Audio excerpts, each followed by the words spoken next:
Testing. Hello? Testing. This is a special transmission. A special one-off show. With me, Ricky Gervais, Stephen Merchant. Hello there. And the little bald mank twat that is the shaven monkey known as Karl Pilkington. Right. Now, Rick, just a quick question, because if people have just stumbled across this, perhaps on the internet or on their TV channel, they're probably going to be a little bit alarmed by what you've said there. You've come straight in with little bald mank twat, and a lot of people don't know who that little bald mank twat is, so maybe you should clarify. Well, I'm Ricky Gervais. You probably know me from such shows as The Office and Extras, cameos in the odd film. My long-term partner, not in that way, Stephen Merchant. Not in that way. Stephen Merchant, yes, I was involved with some of those projects, but I've not been in a film. And we met Karl when we went back to XFM as Conquering Heroes. We were let go when XFM changed hands, and then we did The Office, and then we came back, and we were big shots. No longer did we need to run the desk or press any buttons.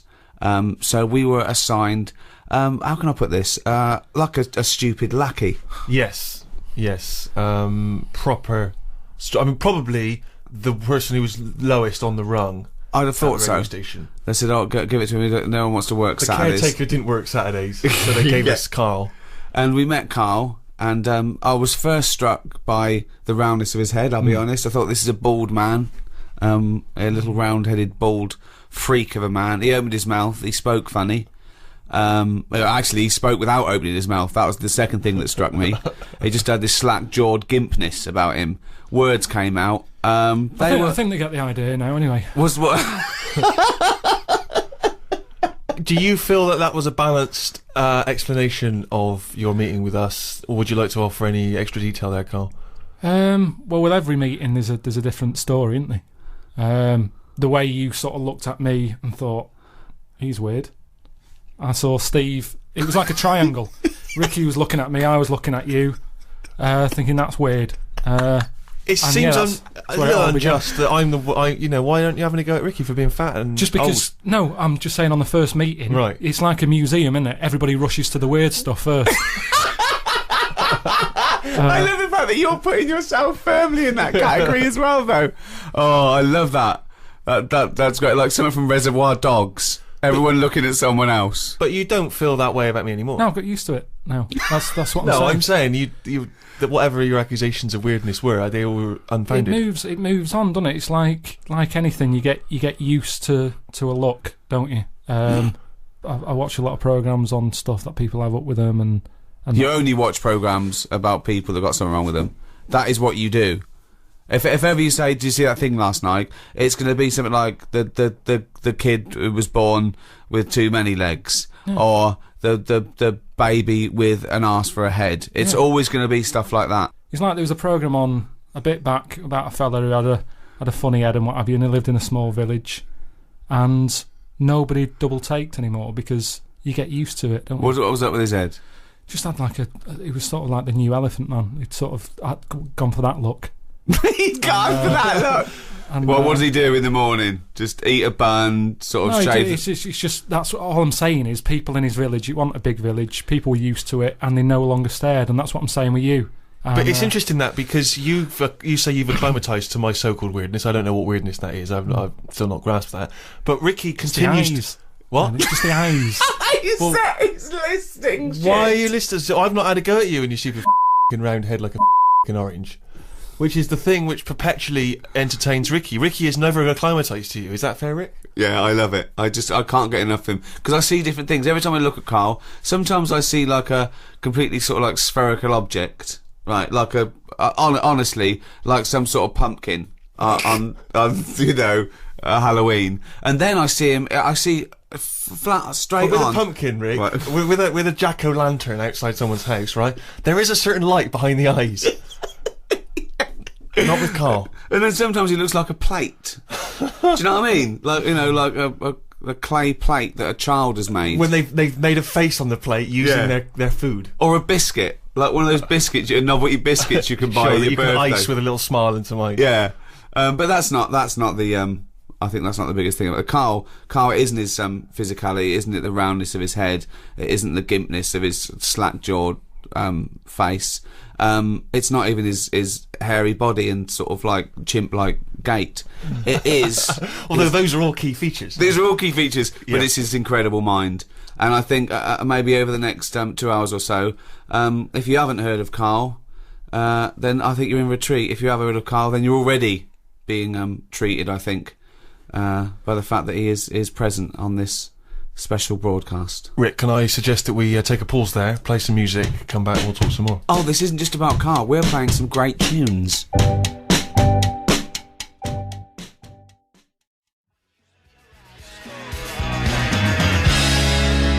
Arctic Monkeys, Fluorescent Adolescent. Talking of monkeys, we're here with Karl Pilkington. I say we. I'm Ricky Gervais. With me, Stephen Merchant. Hello. Doing a special one-off broadcast. Now, it's special in the sense that I don't know why it's special. I started that sentence. I had no. I had no backup. It's not particularly special. We've done this thousands of times. Well, it's special in the sense. You got the old team back together. Exactly. It's special in the sense that it is a one-off. Yeah. That's why it's a special one-off. It's special in the sense that it is a one-off. I know it's special for me because I'm giving up a time, about 3 or 4 hours of my time for no money and no personal gain.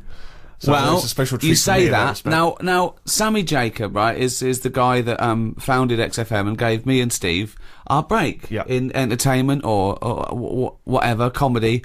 I remember also on the second day, he said, when are you two going to do some work before I fire? Yes. Which was... and yeah. I vowed that no one would ever say that again. Yeah. And So he called me out of the blue and said, we're launching NME Radio. I thought that's a good project. I'm a fan of the genre.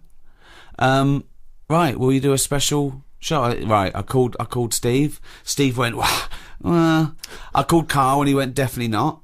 And so I had to persuade these two miserable bastards to do this show. Karl, why didn't you want to do this? As a favour, I said to Karl, let's do it. Let's do one. There's 2 reasons I wanted to do this. One, we'd stop the podcast. Yeah. Karl, we charged for the podcast because you'd left work, and we did very, very well with that. And I thought I want to give something back to the fans. Okay, that's one thing. Okay, right. 2, I want to do Sammy a favour. Why not? Okay, well, that's fair. That's your opinion.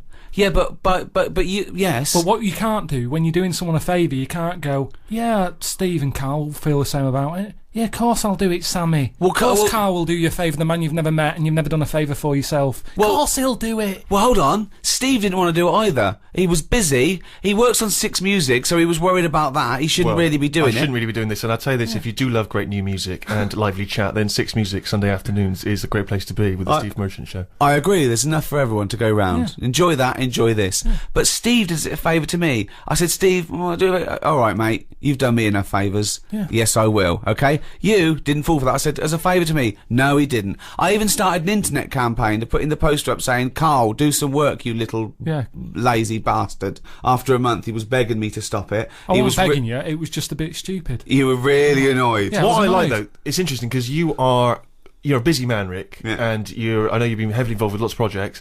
How you found time, because you don't like writing and doing any form of administration at any time. How you found time to write a daily blog is quite remarkable. Well, I knew it was irritating him.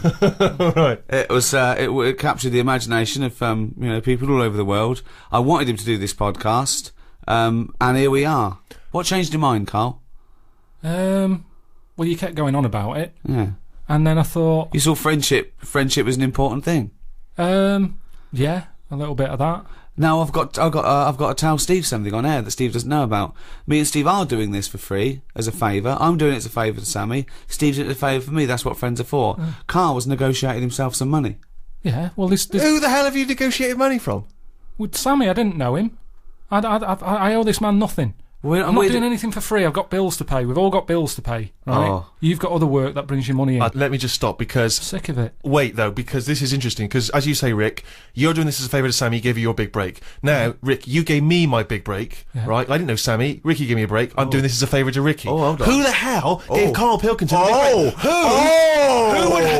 Well, that... There's one man in this room who wouldn't even have an agent, wouldn't even have a need for an agent if it weren't for Mr. Ricky Gervais. But hang on a minute, it's not me. I'm already thanking you, Rick, by doing this free show. So hang on a minute. You miserable, ungrateful little mank twat. Yeah, it's I hope you feel really bad. I don't feel bad. Me and Steve are doing it out of the kindness of our heart. Yeah, free. You're up money grabbing again. That also on the internet, how mean he is. I'm not mean. You are mean, Carl, because, you know, we did those paid podcasts and all I wanted to do was some free ones. You wouldn't do it. Because we've done it now. I'm just saying you've got to get to a point when you go, I enjoyed that. Yeah, the podcasts were all right. Cut them off. You don't keep the story going.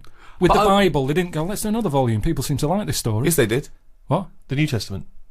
The Old Testament was a massive success. They did it once then. They did like a special for the fans. But all I'm saying is... one sequel. But they didn't keep going on. And we did 3 lots of the podcast. Yeah. That's more than enough for anyone. But I just wanted to give, you know, the people on the internet something back. Yeah, well, we've given them enough.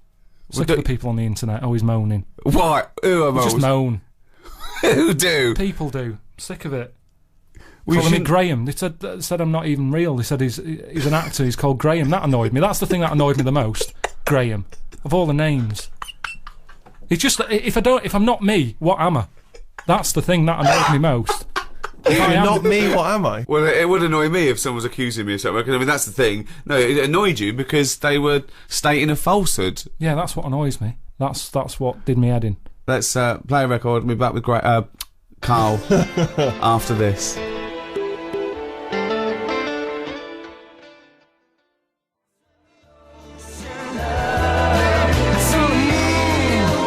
Richard Ashcroft, check the meaning. He's from your neck of the woods, isn't he? Wigan.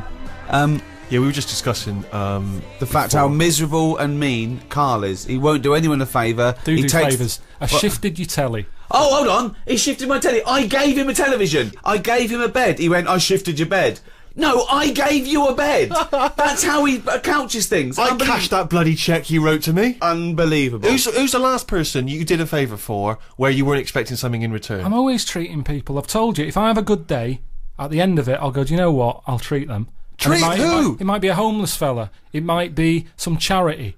I'm sick, honestly, the amount of money I give away it might be a girlfriend who got a lovely new camera for Christmas, still wrapped up from when it was given to you as a leaving present. So...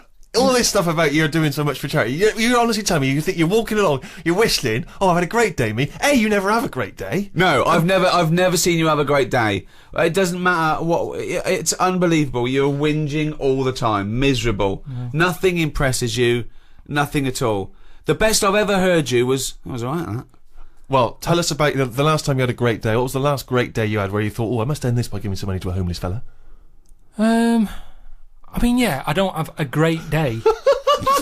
but what I mean is, a day when I go, do you know what? I'm quite content. That's amazing! It's a long way from a good day. That is the equivalent of him skipping along. No, every night before I nod off, I lie there and I think, what sort of a day have I had?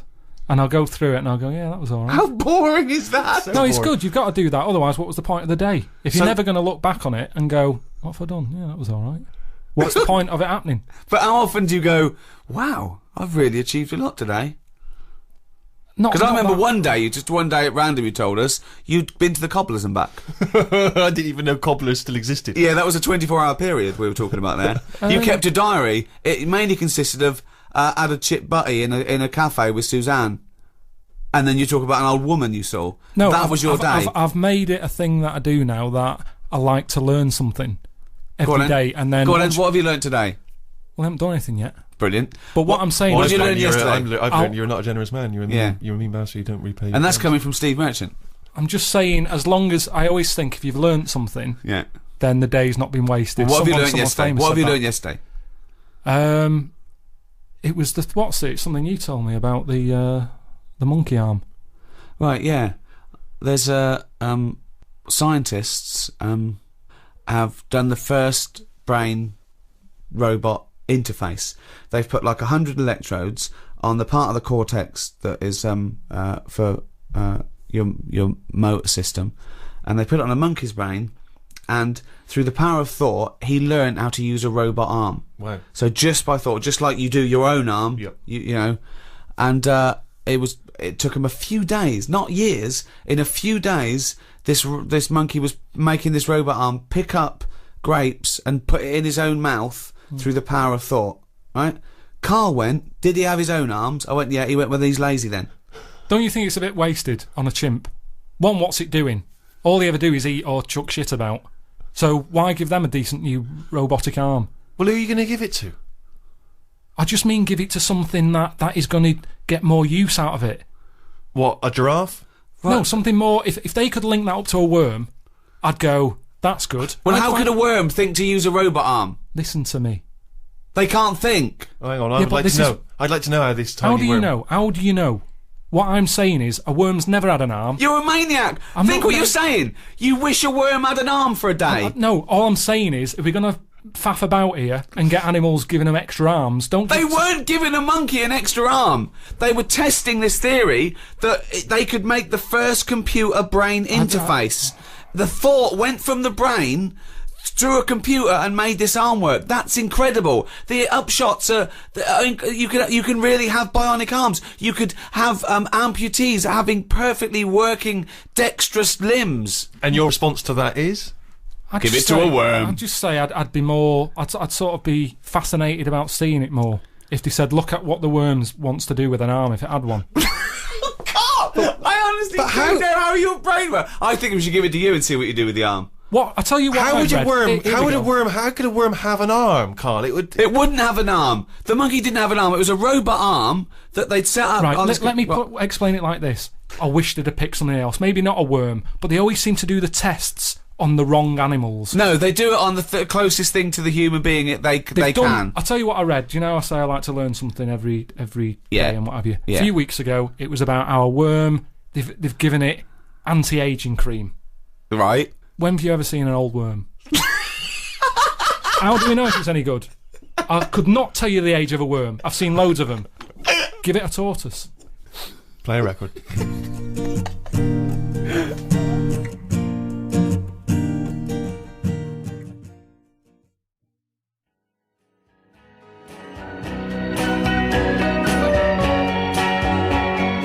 Bob Dylan, Positively 4th Street. I actually, Rick, was in Vietnam a couple of weeks ago. Oh, yeah. And I don't know if this was thanks to your campaign, but I did pass somewhere. It was admittedly a European person, but as I passed, they went, "Oi, oi! Karl Pilkington's got a head like a f***ing orange."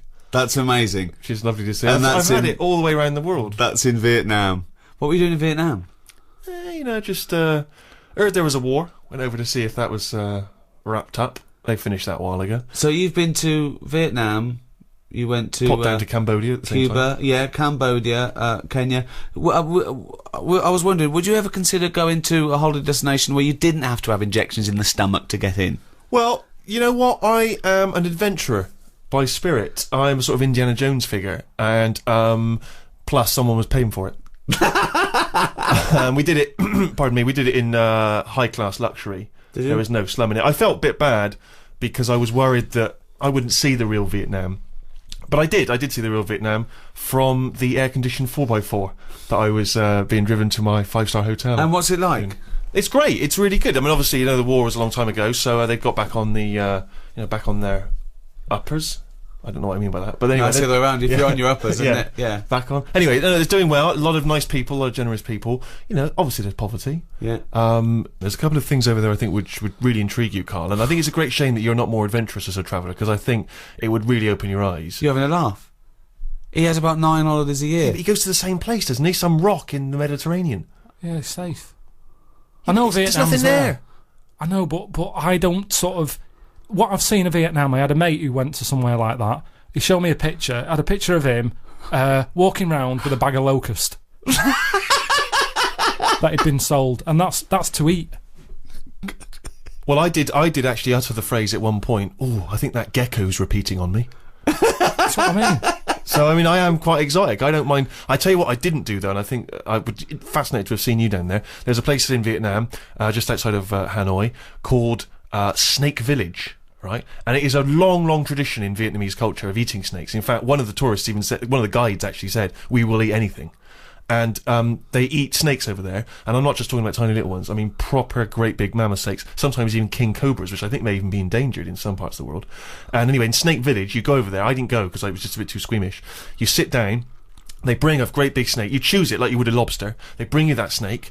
They sort of give it a bit of a demonstration. Then they slit it open in front of you. That's disgusting. The blood dribbles into a cup, and then if you're the guest of honour, they take the still beating heart and they make you drink it from a glass.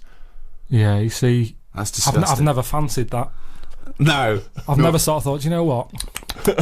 I just think it's not holiday, that. It's like endurance. Well, I don't... I'm not suggesting that you would enjoy that. I'm saying that there are many of these interesting, exotic worlds out there.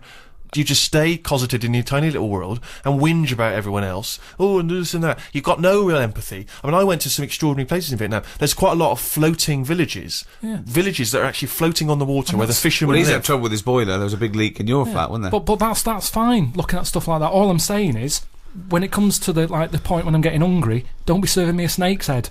I'd love to see a little floating village. But why is it every restaurant you go in, they go, do you want some crispy ant? Sea urchins? Some mate had one of them. He said, it's sort of alive when you're eating it. You have to hit it on the head to knock it out a bit and eat it before it wakes up again. I don't want a meal where you're sort of having to do that to it. I'm not going to enjoy it thinking, is it waking up yet? I haven't finished my starter. Oh, it's rolling about a bit. Hit it on the head again. But this shows your ignorance, Carl, because Vietnamese food is not like that at all, is it? I'm just talking about one particular exotic restaurant. What was your last holiday? A couple of weeks ago, wasn't it? Yeah, it was a cheap one, though. Go on, where'd you go? It was only 250 quid. Yeah, brilliant. Go on. Just a place in You Menorca. don't want to waste money, do you? Menorca. It's just... But you've been there before, haven't you? No, I don't think I have. You've basically been to the same places over there. Yeah, there's not. I mean, yeah, you're right. I mean, there was nothing there to see. It was just. Even the weather wasn't that good. But so it was a waste of time. No wonder it was 250 quid. I don't know why I went. But it's an experience. So you and Suzanne went away for an idyllic holiday. It was £250 all in for a week, was it? Mm. Weather wasn't very good. There was nothing to see. It was a shithole. Right. What did you do? I just sat outside and I was watching in the rain. But you didn't even need to hire a villa then. You could have just pitched up and said, "Can I sit here?" We had our own space, and for the first day it was all right. And then then a family moved in next door from Scotland, and they were loud. And I hate it when people are loud and you can't understand what they're saying because their accents was really strong. So it's like, no, I can't even sit here and listen to what's going on. It's like really strong accent. Brilliant. The kid was only young, but he sounded old. Do you know what I mean? I don't know what that means. No, I've no idea. Just the Scottish voice, it sounds old. Even though he was a baby, he had a voice of an old man. I don't know what that means. This is what I'm saying. You don't go anywhere where you can embrace the change and the difference. You go to places where just some annoying people come and you move in next door. I had paella. I mean, it depends how much you want out of life. How much, what... Yeah, like I've said to you, life's about learning. What do you want to learn? I'm just saying that's what life's about. If you don't learn anything, then what's the point? You might as well be a mayfly. Right. We've got all these years on the planet. Yeah. See something. Hold on. This is what Steve's saying. I know. But I'm saying, watch it on the telly. There we are. There's the rub.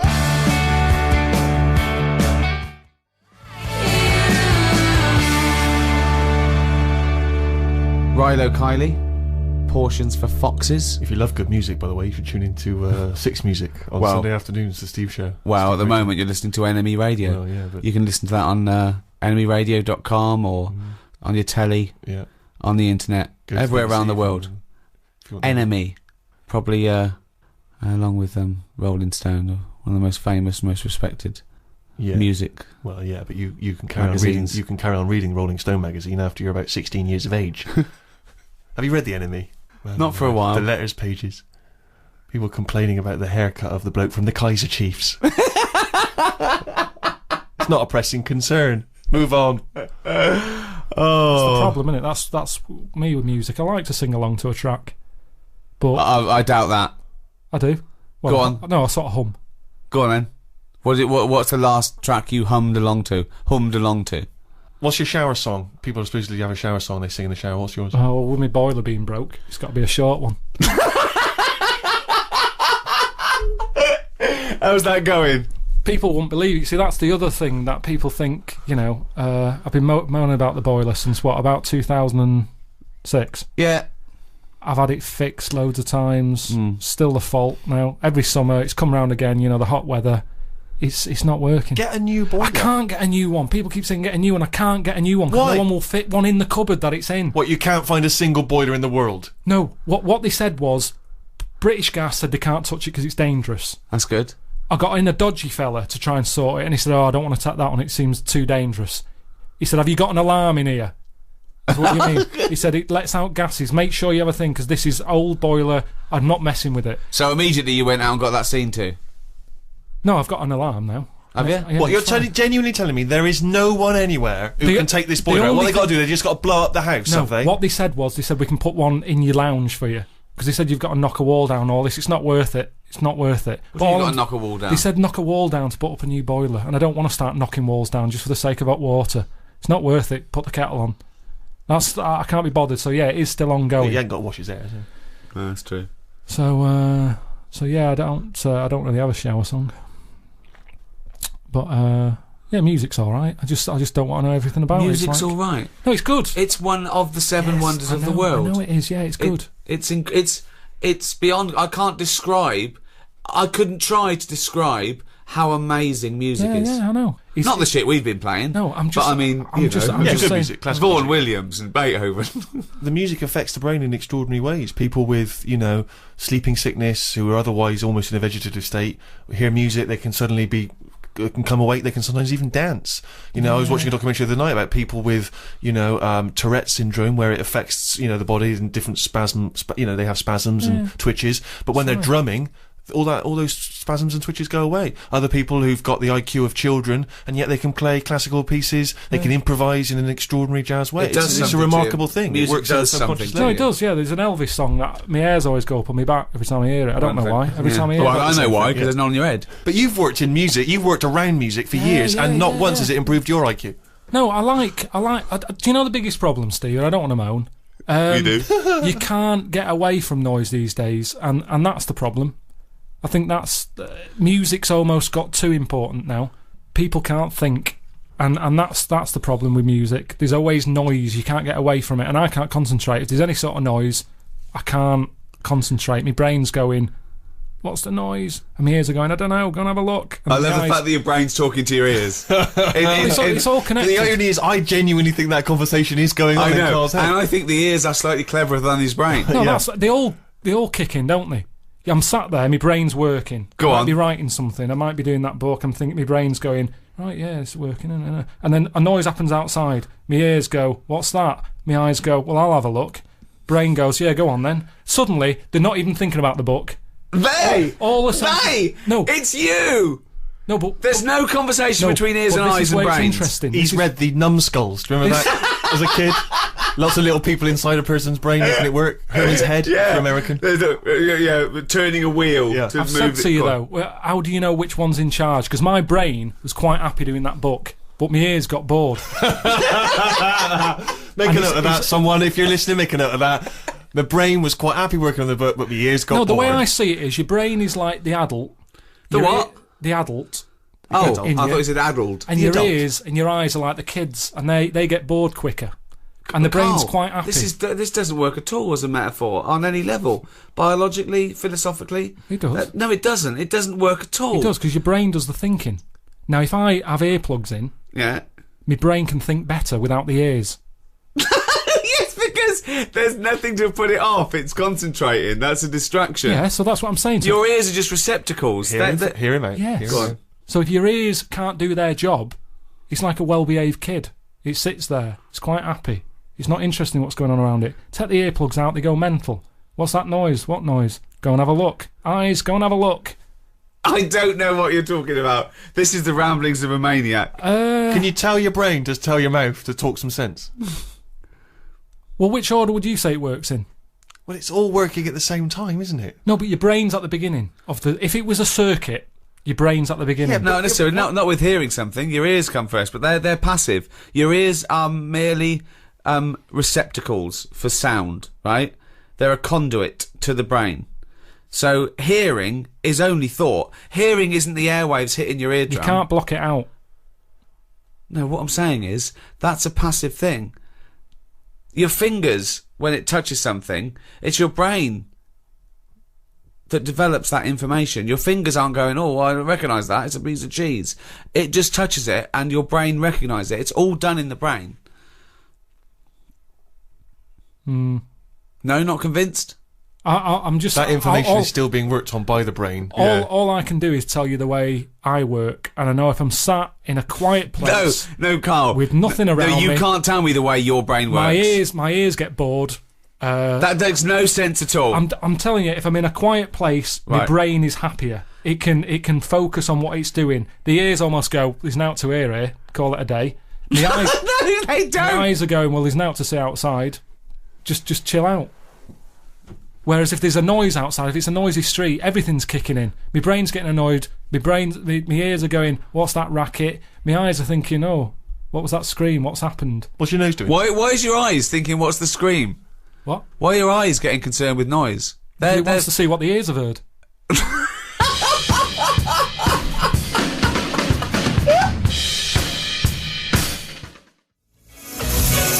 Cure, Lullaby on NME Radio. With me, Ricky Gervais, Stephen Merchant. Hello. And Karl Pilkington. All right. Now, straight after your holiday, you got home and then came out to visit me in Boston on the set of my film I was doing. How was that? Well, I didn't want to do it, did I? You called up and said, do you want to come out? And do a favour for me. Ricky said, can you do a favour for me? You thought no. Well, no, I didn't just go no. I sort of said, what is it? And he said, oh, well, you can just have a part. And he's like, what's the point, though? I'm not an actor. I can't act. What's the point? It's a long way to go. So anyway, he said, all right, don't bother. Then a week later, calls back and he says, bring Suzanne with you if you want. Our holiday. So I thought, yeah, I could treat Suzanne to that. I thought a little part for him. They'd probably pay 2 flights. You know, she's coming out. I thought, share it with friends. I was a generous guy. Yeah, so I thought, oh, she'll love that. That'll get me in a good book. So I said, listen, we're going to Boston. She goes, right. Anyway, Ricky books the tickets and that. She can't get time off because we'd just been in Menorca. So they said, hang on, you've just had a week off. You can't go anywhere. So I had to go on my own, right? Which, you know, fair enough. I'd said I'd go by that point. It'd all been booked. The costume that I needed for the film bit had been made. I couldn't get out of it. I was in too deep. Anyway, go there. Boston isn't worth seeing. I mean, you're talking about travelling the world and opening your eyes and seeing new things. There's nothing to see in Boston. It's Dunkin' Donuts and Starbucks. There's nothing else, is there? I'm not being unfair there. I mean, it looks nice. There's nice buildings. You mean there's not a museum of the weird? There's they had something to do with tea bags, didn't they? No, it's the Boston hotel. Tea Party. It was nothing to do with tea bags. It was the Boston Tea Party. That one of the founding events of America. I know, It wasn't something to do with tea bags. So other than that, it wasn't chimps. There was no chimps involved in the Boston Tea Party. For me, I went out for a walk on 2 of the days when I wasn't having to work. And only worked for 1 day. Well, got 3 days free, 4 days in a hotel, all paid for. 1 day's work. I mean, it really is. He really is ungrateful.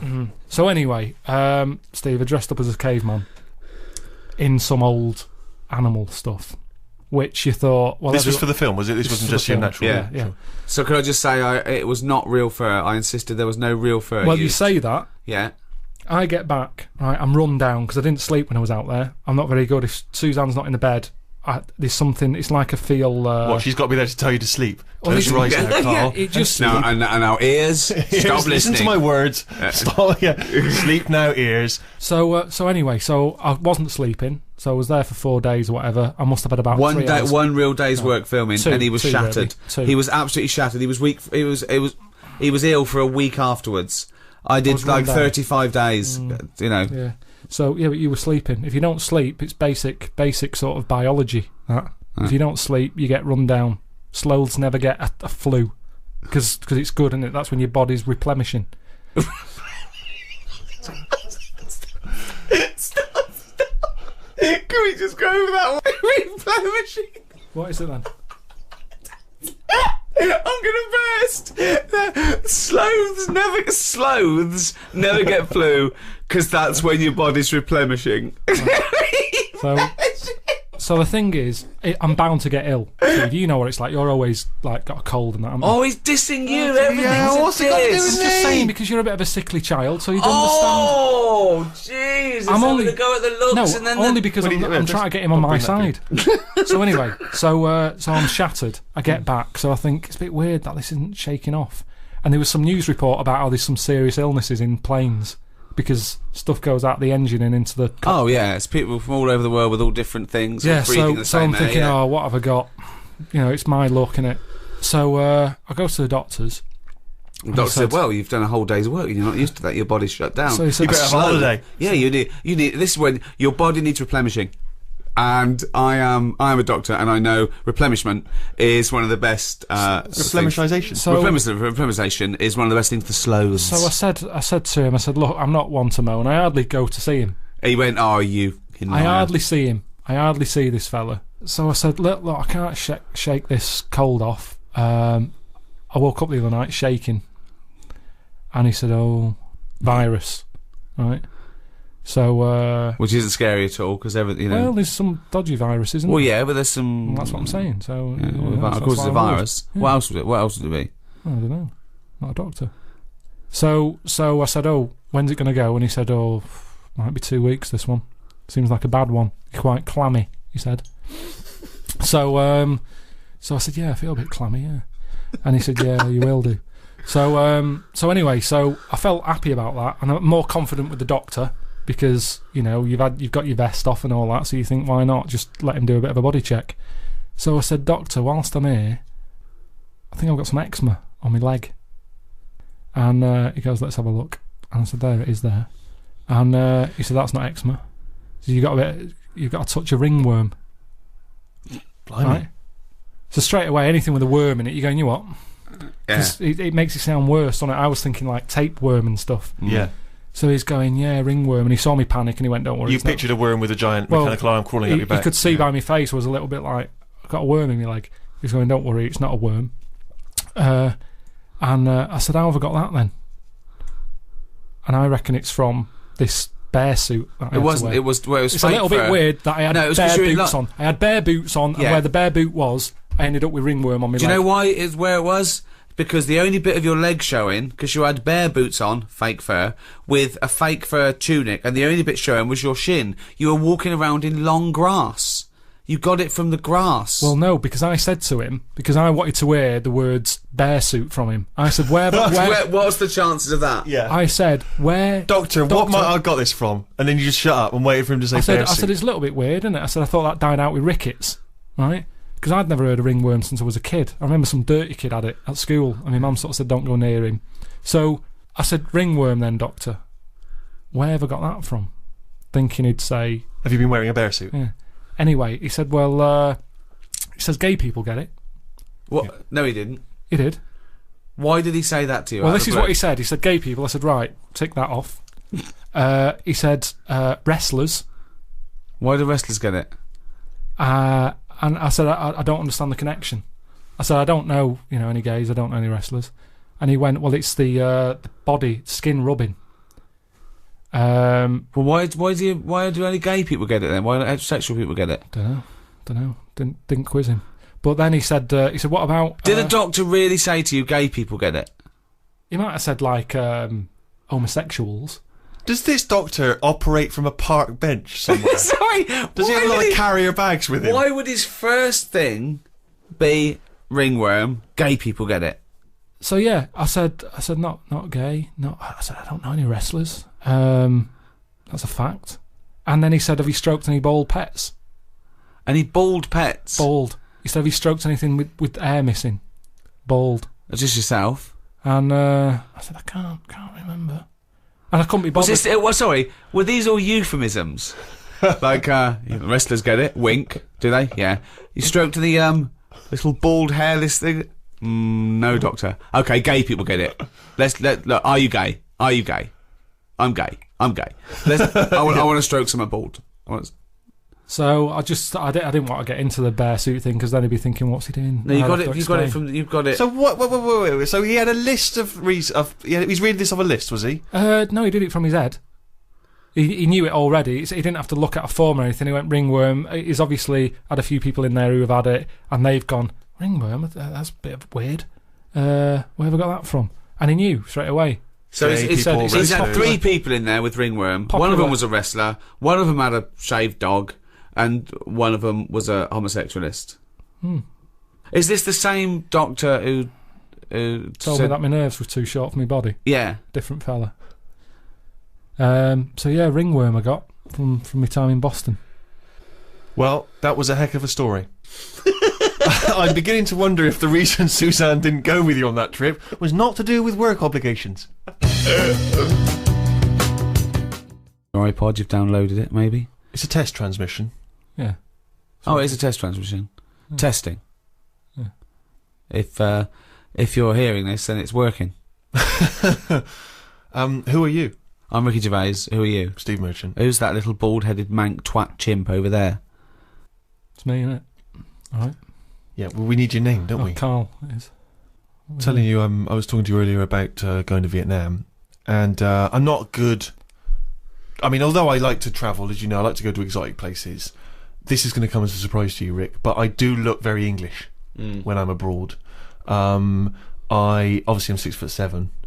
I'm quite pasty and white, and I find it very hard to blend in with, say, Vietnamese people. Sure. But this time I thought I'd embrace this, and I've brought you something as to show you. It's not really going to be very helpful on the NME radio, but I decided to wear a hat. I thought I'd buy a hat and wear a hat. And I thought that I bought this last minute as I was just before I got on the plane. I was doing some shopping. I thought I need to, because you can. You think it'd be something like from a Graham Greene novel, right? Exactly. They'd go, they call him the Englishman. Exactly. He's the wisest, and exactly. Yeah, exactly. So I thought, because you can kind of reinvent yourself when you're abroad in some way, can't you?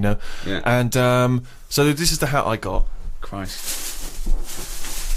Maybe you should look away for a second. I'll put it on, and then you can. Now, bear in mind, it is a bit battered because it's been in bags and stuff. Sure.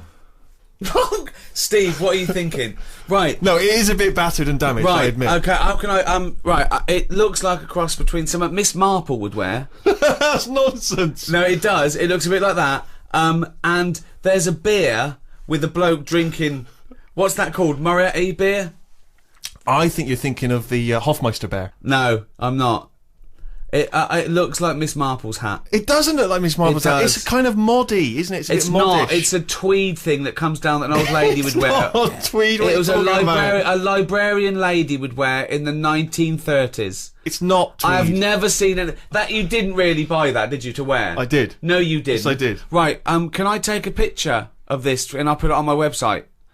Right, I am now taping this on a camcorder. I will put this up on rickygervais.com. I disagree. I think this genuinely looks good. I think it makes me look a bit like, say, Tom Waits or Farmer Barlow.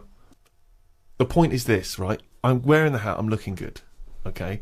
But people, obviously, they can sense that I'm a moneyed tourist. They can see how good I look, and they know I got a little bit of money in my pocket, can afford to buy hats, and everything. So obviously I'm always a target for people trying to get money from me, stuff like that, which is always a hassle, isn't it? And I find it very difficult tipping when I'm abroad. I don't really understand what the rules are with tipping, and that's a big anxiety for me. And also I have problems with the conversion, because obviously when you go abroad. So the Vietnamese dong. Come on, there's nothing funny about that. That's just what it's called, right? For $63 US, you can get 1 million dong, right? That's a lot of dong. So I'm packing like a huge dong. I got 2 million dong, in me money belt under my shirt. Right? Yeah, so look at this image, right? You were wearing that hat and a bum bag. Yes, but I don't have a bum bag. I have a money belt that I wear underneath the t-shirt. Right. So as not to see, so people don't think I've got any money on me. And if I get mugged, I can just go, I've got any money on me. Because they would never think to look underneath the shirt and see the money belt, right? Well, that's still out of reach, isn't it, over there? Yeah, and they are actually looking up your t-shirt. Well, it's funny you should say that, right? Because I went to a market at one point just to look at the things that were for sale there. There's lots of eels and lots of fish and lots of other interesting items, right? So I'm looking at the market, I'm taking some photos, and I noticed this, I hear this kind of murmur, right, that's going around the market, and then I start to see them all the people in the market sort of pointing, right, and staring and talking at something, right? So I'm looking around, trying to figure out what it is, right? And I realise they're looking and pointing at me. I genuinely swear to God, right? So they start, and then... Did they think one of the big eels had escaped? Well, they started laughing. Oh, no. They started openly pointing and laughing. One of them, right, started... Like, I think he was a postman. He looked like he might be a Vietnamese postman. I don't know why that should make any difference. But he started doing a sort of lumbering, sort of Frankenstein walk. And pointing at me, right? A whole section of them just started cackling with laughter. And then at one point, a woman in one of those sort of Vietnamese lampshade hats, right? She runs up behind me and she attaches to my back a sort of kick me thing that you would have attached to some nerd at school's back, right? She actually put something like that on my back. I don't realise initially, so they're just chortling. They are weeping by now, and I'm talking like the whole market is in hysterics. And old ladies are coming up to me and just, you know, comparing their heights and then giggling. And then I'm sort of trying to get this thing off my back, so I look like a dog, you know, chasing its tail. And I just realised that this entire marketplace was just openly laughing at me. And what angered me, Rick, was that I've spent a lot of time in this country, in the UK, right, building up a career, right, so that people don't laugh at me, right? They respect me. They see me as a man of great accomplishments and achievements. I go to another country where with that hat. Exactly. Walking around with those glasses with a little money belt on, maybe sandals. Sandals with socks because I got a foot infection. And it turns out that they're just laughing at me, just openly mocking and laughing at me, right? So I just genuinely, I got upset and I got You threw down your cagoule, left your clogs behind, and got on the first plane back. I hopped in a rickshaw straight back to the hotel where they do not laugh at me openly. But anyway, just to return to the dong issue, right? This was what worried me, was that obviously you got a tip. So we had a driver for a few days, right? And you got to leave him a tip. And I never feel a bit awkward. When do you give him the tip and everything? How does it work? And so I didn't know how much it should be. And I was thinking, well, you know, it's a poor country. I've had a driver a couple of days. You know, I haven't paid for the driver, so I give him like $20, right? Which is like 10 quid. You know, I'm thinking that seems like a good tip. I get in there. I read in the guidebook. I should have only given him $2. I give him 20. Well, right. Now because you don't want to upset the precious equilibrium. You don't want to upset the financial equilibrium because he might have gone berserk. Yeah. I mean, that's $20 is a lot to him. He might have left his family, you know, bought a different, you know, corrugated iron shack somewhere else. What else. if he turned up with a hat like yours and said, exactly, we're mates now, aren't we? We're mates now. Let's go back to England. Let's pick up some ladies. So I was a bit worried. So I was thinking of asking for the money, you know, for some change, but I didn't think that was appropriate. So, but then I was worried because then I was thinking, what if all the other drivers within his organisation find out that I've given him like $20? They're all going to be expecting a big tip. Yeah. So that was a big worry. But more than that, we'd also had a guide with us, so he was bound to find out how that thing is. Right, now I didn't have any dollars left, and I thought, well, I've given that guy 20. I got to give the guide who's been talking English to us, showing us around, helping us out. I got to give him 50. even more. Right, I ended up giving him $1 million dong. And how much is that? $63. I tipped someone $1 million. So he's a millionaire now. Yeah, I made someone a millionaire through my generosity. Well, so did I. He's sitting over there. That's absolutely right. But he doesn't want to give anything back. So I know how you feel, mate. Old man, look at my life. Neil Young, old man. Karl. Now, you know, traditionally at the zoo they have to dart a dangerous animal, a lion or a gorilla or whatever. What? They have to dart it. Oh yeah. Right? Yeah. To take blood samples and check its health and stuff. So it's very stressful for the animal and quite dangerous to give it an anaesthetic like that. So what they've started doing now, there's a bug, right, like a type of beetle, and it's a bloodsucker. It's a little vampire bug. Okay, it's about 3 centimetres long. What they do is they tie a piece of string around it. They let it go into the cage on the chimp. It sucks the chimp's blood without the chimp even knowing. They pull it back and they take the blood sample from it. They've taught it to do that? Well, they're not taught it to do anything. That's its nature. You put it near a warm-blooded mammal, it will suck its blood. So they've just tied a string to it so they can get it back. And how often does it have to do that a day? Well, I don't know. Why are these the important questions? Isn't that incredible that they've got this amazing symbiotic relationship with a bug? Because that's is it the same one? Say if there's No, 8 chimps. oh, jeez. Carl, listen to me. No, let him. I want to. I'm just saying, if there's 8 chimps in there, Yeah. 1 beetle. Yeah. By about number 5, that's going to be sick of eating. Well, then they probably have different beetles, and they let it. And Carl, I don't know why this is the. I'll tell you why it annoys the me, avenue because of questioning. it annoys him. the other concern is that beetle. It might be enjoying, getting the blood and what have you. What happens if one of them's got AIDS? What, one of the chimps? That's where it came from. So say if there's Well, then they know, and they say, "Oh, this chimp's got AIDS. Let's." And what about the beetle? What, are you saying? You're worried that the beetle will contract AIDS? Well, I don't know if that's how it works, but all I'm saying is, you get a dirty chimp in there. It's got a touch of that, and the beetle gets it. And all I'm saying is, it seems a bit unfair.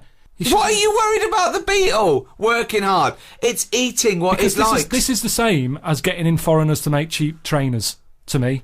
They, let the beetle do what it wants. I mean, how long do they live? I read the other day about some elephant beetle. They get about 4 months. Right. What do you think of this, right? This elephant beetle in the paper the other day. Yeah. About the size of a gerbil. Right. Massive. Odd-looking thing. Mm. The bigger, the uglier it is. Why are you looking at me? No. In a way, that is the way it works, isn't it? I think size is a big deal, isn't it? In a way, because This is interesting. well, we better being smaller, aren't we? Well, it depends. What do you mean? Well, no, if you're afloat in the Atlantic Ocean and it's 4 degrees centigrade, it'd be better to be fat. I didn't really mean like that. I just meant in terms of, like, Steve. I've mentioned he's taller than us. Yeah. He's always ill. Well, that's nothing to do with his height. I just think bigger people, it's like that Zhang Lung or whatever, the world's tallest man. He's always sneezing and that. He's always got something up with him because he's not meant to be that big. Small fellas, you never see a midget in a doctor's waiting room. They never get ill, do they? You never see one getting run over because they're too small, so you don't hit them. So it's. I think size. If you're too big, You never see a midget in a doctor's waiting room. so the Well, thing, maybe they're there. no, they're not. They're not. So what I'm saying to you is this beetle that's massive, size of a gerbil. Yeah, but it's still. But a gerbil's small. What do you mean? No, this is a big one. This beetle is massive. It lives 4 months. Lives 4 months. Been found in a banana crate. Right. Right. It's over here. They're upset for it because it's been in this banana crate for, it could be like 3 months. And the whole purpose of the elephant beetle is to have it away. That's all it wants in its life. It's only got 4 months and it loves having it away with another beetle. And it hasn't had it.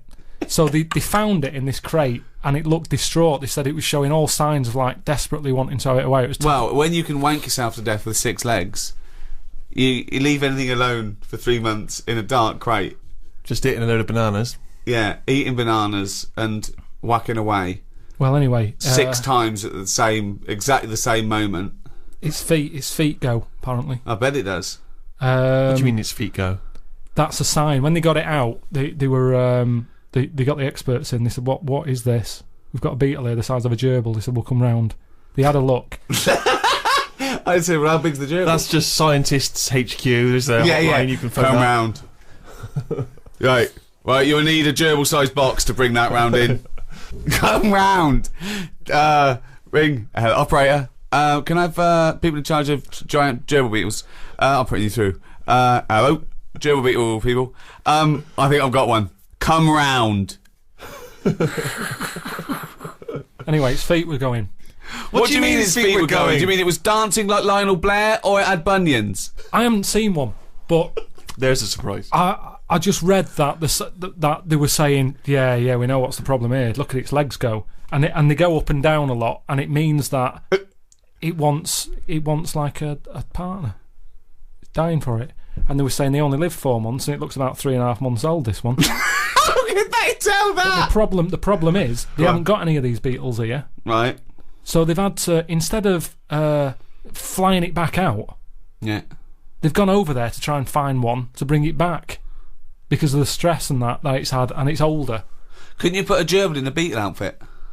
Hang on a minute. I don't mean a little wig holding a guitar. But I don't know the full story in that. I just know that they found this beetle. It just sounds unlikely that people would be this concerned about one beetle, and it's only got half a month left. It's got 2 weeks left. It's got to have some sex. We have got to give this beetle some sex because, god damn it, it's a beetle. What was found on a boat with some bananas? It deserves sex before it dies. I don't know why he cares more than a blood-sucking beetle than a chimpanzee. I just can't believe people are flying out to Japan or wherever they come from. Why do you care so much about beetles all of a sudden? Only because they were mentioned, and I just thought, whilst we're on the beetle tip, let's discuss them. What do you mean its legs were going as well? That's what they do. That shows signs of like it needs a woman. It's never had one before, which is weird. That's what I was going to say. It knew even though it didn't.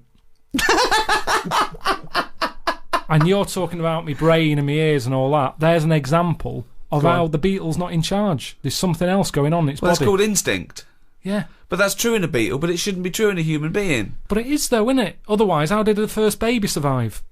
How are we here now? Because you look at babies and they're spoilt rotten. I'm sick of it, the way they don't do anything for ages. They wouldn't survive. A kangaroo comes out, it's hopping around in about 2 hours. Babies, they sit there for months. But there's a very good reason for that. I've told you that. It needs its mother. If that was in a banana crate, it would have given up after about a week. What I'm saying is... a couple of days. It would have died in a couple of days, probably. Yeah. Whereas this beetle, he didn't know the outcome. He didn't know if he's ever going to see this partner. Yet, even though he's been in this crate with bananas for 3.5 months, it still wants to have it away. Now, if I was that, I'd be like, I'm not in the mood anyway. Why do you equate yourself with the beetle? This is what I don't understand. No, I'm not. I'm just saying how that's where nature's good, and I think the beetles are better than us in a way. We have got our brain, we've got our creativity, we've got our cognition, we've got all those things. That's our forte. That's where we kick in. Thought, introspection, art. I agree. Well, I could not live in a crate full of bananas for 2 hours. I admit that. I admit that if my mum had given birth to me and then dropped me immediately in a bin, I wouldn't have survived. Yeah. But I don't see your point. And I understand that Beatles can do that, and I can't. But do you know what? The Beatles, they couldn't have written and directed The Office. So let's call it even. Hey, all this talk of the Beatles, right, has suggested to me, let's have some more music. Here's the Rolling Stones. Oh, doesn't work.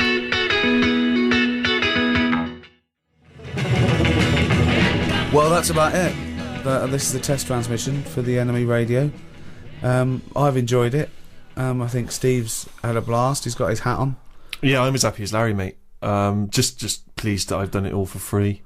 Yeah. Whereas Karl will be cashing a sweet check. I know. It looked like looking after number one after all we've done for him. I didn't even realise there was an opportunity to ask for money because I understood it to be a favour. So it didn't even occur to me to get my agent. Always ask. Always ask. No, because I'm doing it as a favour. If you said to me, "Can you come around and help me move house?" I would do it. I would not presume you were going to pay me for it. Debt of gratitude. See, one day maybe I'll need the NME. One day I'll call up the NME, just like you call up scientists and go, "I've got a beetle the size of a gerbil." They say, "Come round." I might call them up and I go, "Oh, what are the drummer? What's the drummer from Dodgy doing?" They go, "Come round." But where does that debt of gratitude stop then? Because at what point do you say, "Well, I'll have some money, please"? When I get a bill from British Gas, what will I do then? Will I just say redirect this to NME? Because that little debt of gratitude. Sammy Jacobs, the fellow who runs NME radio, send the bill to him, please, British Gas, because he'll sort me out. No, he'll go, "What are you talking about? That's not my bill. Sort it out yourself." And that's what I'm saying. The world moves on money. I make money to pay the bills. It's not for me. Sometimes I never see it. Doesn't even touch my hands. It goes in the bank, out the other way. Doesn't even stop. There's always people taking money off me for this, that and the other. And I'm not moaning about that. But all I'm saying is... I know this and that costs you money, but why are you paying for the other? Business, innit? Alan Sugar, he'd say you're mad, you two. He'd say you're stupid. What are you working for free? What is this? Charity? Well, it isn't. He'd sack you two. He'd say, "Karl, you're hired." I would love to see you on The Apprentice. What would Karl be like on The Apprentice? Wow, that would be amazing. That would be amazing. Well, firstly, he's not a team player. He's not a team player. No, he'd just go out getting his own money and say and not share it with anyone. So that's number one. Joking. That's number one. 2, you wouldn't want to do it. You'd say, "Well, why am I doing it? For that, I've got bills to pay." Do what? Well, exactly. Whatever he asked you to do. No, it's a task, isn't it? And I wouldn't go on there. Well, anyway. treat this is like a task. Well, okay, here's a task right now. Last night on The Apprentice, they were doing interviews. Oh, don't tell me anything because I don't know who's in it. No, I won't. All I'll say is that one of the interviewers says, and it's an old interviewing trick when you're working in business. They say, "I've got a lovely luxury pen here, right? Here's a classic old Bic biro, right? Now you've got to sell that to me now, right? Sell it to me now. How would you sell it to me, right? So this is a pen shop. No, it's a test, right, to see how well you can sell something, okay? Yeah, but... Doesn't matter what it is. In this instance, it's a cheap pen, right? No, but Send it to me. Tell me the virtues of that pen. But Go. have you come to me or have I come to you? No, what do you mean? You're selling me that pen. It's a task. You've got to show us how you would sell a pen to us. What's No, good but about... it's different. Okay, tell me what's good about that Right, pen. go. Sell me the pen. You're on my door, right? You're a pen seller. So I've knocked on You've your knocked door. on my door. Yeah. You're selling me a pen. All right. Go. Hello, how are you today? I'm not interested. What you Well, you don't know what I'm selling yet. Okay, well, what are you selling? Don't get nasty. I'm not getting nasty. I'm just saying, do you like to write much? Do you do much Yeah, I writing? do some writing. Yeah, Do I'm you? a writer, yeah. Do you? Yeah. Interesting. How do you do that? Computer, What, you said we're a processor? Yeah. Computer. Oh. Thanks very much. Goodbye. No, but hang on a minute. Just, do you ever use a pen? Sometimes I use pens, yeah, but I got loads of pens, thanks. I got a really nice pen here. Beautiful, classic. Looks like an expensive fountain It's an expensive fountain pen. My grandfather gave it to me. It's Oh, family wow. owned. So that's quite a special pen. It's It a sounds special like. pen. I mean, it is a lovely pen and everything, but the problem is, when you go out and about, there's a danger that you could lose that. That is very true, but I mean, I don't really take pens. Have you when seen I'm these, out and sir? about. Can I interest you in Just some of looks these, like a sir? cheap, tatty old pen, mate.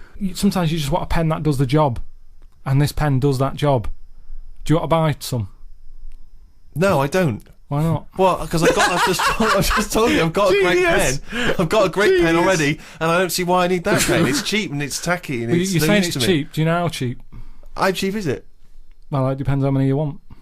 Well, let's just say for the sake of argument, I want 50 of them. Yeah, I can do that. What kind of How deal would much? you do for me? £8. £8 for 50 of those pens. I can get them for about a penny down the market. Sorry, Carl, you're selling 50 pens for £8. How much do they cost you? Just want to make sure this is a good business venture for you, otherwise it's pointless. How much do they cost you to buy? I got them really cheap. But how much? How much did I say you can have them for? £8 for 50.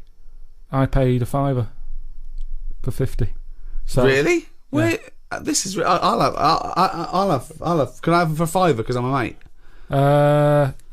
you can have 25 for 50. No, well, no. If you got 50 pens for £5, I wouldn't do this as a living. Anyway, that's the thing. Carl, can you get me 50 pens for £5 then? 50 pence for a £5. Yeah. It's not worth it, mate. Well, I'm a mate. Just you don't want to make a profit out of me, do you? It's not worth it. I'm trying to run a business there. I've got bills to pay. Yeah, well, I'm trying to write something. I'm going to close the door in your face. All right, you don't want a pen. No. Fine. Sometimes you've got to know when to cut off and move on. And So that's what I you'd do. say to Sir Alan, is that you always give up? When someone says no, you give up. I'll say I met him. He just wasn't having it, Sir Alan. So he didn't want any pens. If you don't want any pens, you're not going to buy them. But you're a salesman. You've got to persuade me that I need a pen. But what Everyone you needs said pens. But what are you telling about the other fellow that came out of the just lurking behind him, that came out of the shower, and I went, I'll have 50 pence for £5. What did you say to him? He said, not interested. Yeah, because it all got a bit dodgy. I don't know who this person was and that, and he just wanted him at the going rate. What sort of a businessman would it be for me to have got the pens for £50, 50 pens for how much? 8. You're fired. Stick it up your ass. Well, I've enjoyed it, I must say. I've been Ricky Gervais, with me Stephen Merchant Goodbye. and Karl Pilkington. If you've enjoyed this drivel as much as me, which is unlikely, because I like being in a room with no offence to you, Steve, but with a couple of freaks. None taken. Sure, thanks. If you have, we've got a little back catalogue, haven't we, Carl? We've done about 24 of these. Loads of them. You can go to iTunes on a little audio book. Good value for money, isn't it? It's a couple of quid for hours of entertainment. I tell you as well, if you love great music and as I say, informative chit chat, then Six Music is your destination. BBC Six Music, you can check that out every Carl, Sunday anything afternoon. to plug? Well, if you don't want to listen to the radio and you haven't got iTunes, go back to basics. Read a book. Yeah. It's not out yet, but it will be. Well, how are they going to read it then if it's not out yet? Just saying it will. Well, come I'm out. saying they can go to iTunes now and get the back catalogue, and they can go to Six Music this Sunday. So I don't know why you're saying Well, you might do a book. Well, after they've done all that, in a couple of months. Just nip down to a bookshop. I'm not waiting a couple of months. What if they need to have it away? Busy guy. Like the Beatle. You wouldn't say to the Beatle, "Oh, it's all right. All right, well, there's another book out there as well that I did last year. Right. I would presume as well, is the NME radio going to be on at some point? Just check the NME for details. Yeah, or maybe go on its website. NME.com? Probably.